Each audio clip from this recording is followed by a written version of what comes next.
halfway through, two-thirds of the way, we just stop. They'll forgive us. Stop to make a change. The play is an antique, the jokes don't work, it's missing half the pages, and it was written by a pervert. Anything else? Well, yes, since you mention it, I don't think it's relevant.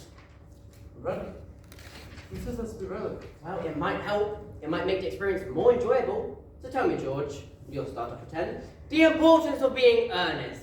What's the connection to us? That's a good question. Because I'll tell you something. It certainly isn't cucumber sandwiches, and girls called Gwendolyn, and marriages and handbags. It's a masterpiece. It's a much loved English classic. But Irish. Don't start that again. I wouldn't go and see it. Who does? Can you tell me that? What's the actual point? Simple, Alan. People love it. The play. The theatre. They love it. Doesn't matter what sort.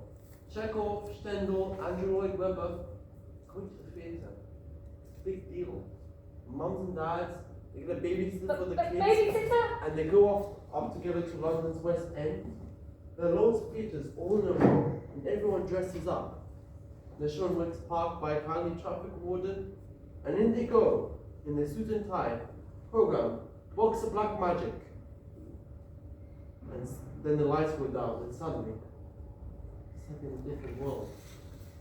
Algernon Moncrief's flat in Half-Moon Street. The room is luxuriously and artistically furnished. The sound of a xylophone is heard in the adjoining room. A piano. It depends on the production. And people pay for this. It's culture. Of course they pay for it. A good seat in stalls can cost 15 quid, and you may still have to put another 10 pence in for pair binoculars. I don't mind. I wouldn't go if you paid me. Yes, you would. Yes, I would, but I wouldn't go enjoy it. You'd love it. A quick gin and tonic at the interval, served in the comfort of the crushed bar, then the second half. 2/3. If you got the whole play. Applause, encore, lights up and out for dinner at your local Aberdeen steakhouse. 3 courses served with a fine wine. That's what it's all about. That's an evening out. It's still a rubbish play. If I met someone like Gwendolyn, I would want to nut her. You shouldn't say that. Oh, give it a break, Rose. Have you anything to say that doesn't come out of the wall? The rubber is there for a reason. Gwendolyn makes me want to throw up. She would have lasted 2 minutes on my estate. She would have been killed just for her name. You still haven't answered my question, George. Why did you choose this play? Alright, I'll tell you. There are 2 plays in the library. The Importance of Being Earnest and Julius Caesar. When you think this one is relevant, you should read the other one. It's full of romance. My moment to Rome. Ancient Romans, in progress and things. Did it have any jokes? No. But it had a murder. You don't want that story. We don't want that sort of play here. Who got murdered? Julius Caesar. He stabbed him over and over. That sounds more like it. Why? It's very complicated. They didn't like it. Was it a gang? Yes, a gang with knives. Hey. They wait for him in the market and they do him over. You mean like video nasty? It is a bit like that. Not suitable. I would have said so. Julius Caesar. I can't say I ever saw it. And I used to watch a lot of video nasties. You know, I'm not sure. I used to watch them all the time.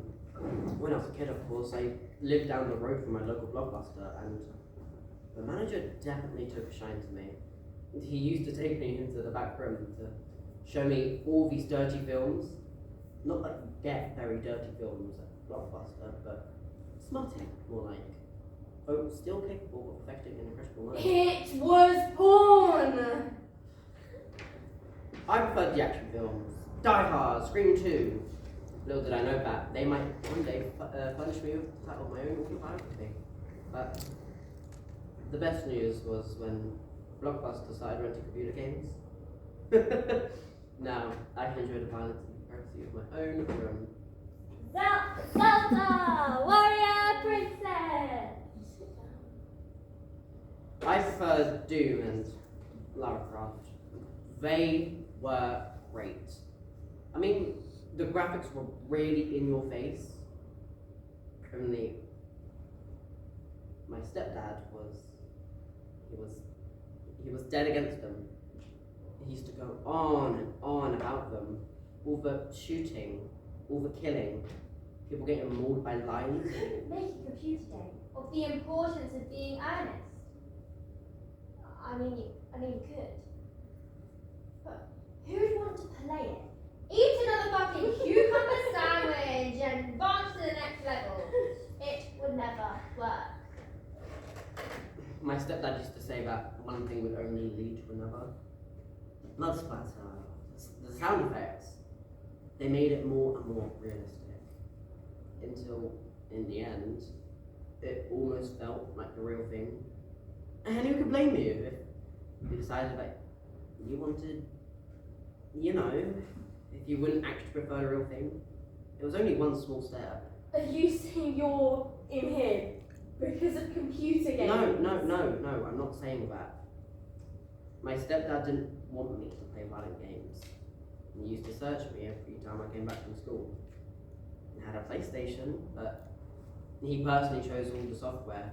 Civilization, The Sims, stuff like that. He'd search my room and I guess he was just worried about my long-term development. Anyway, one night he came in unexpectedly and got me red-handed.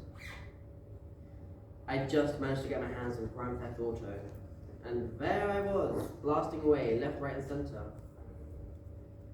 And there he was, standing at the door. What did he do?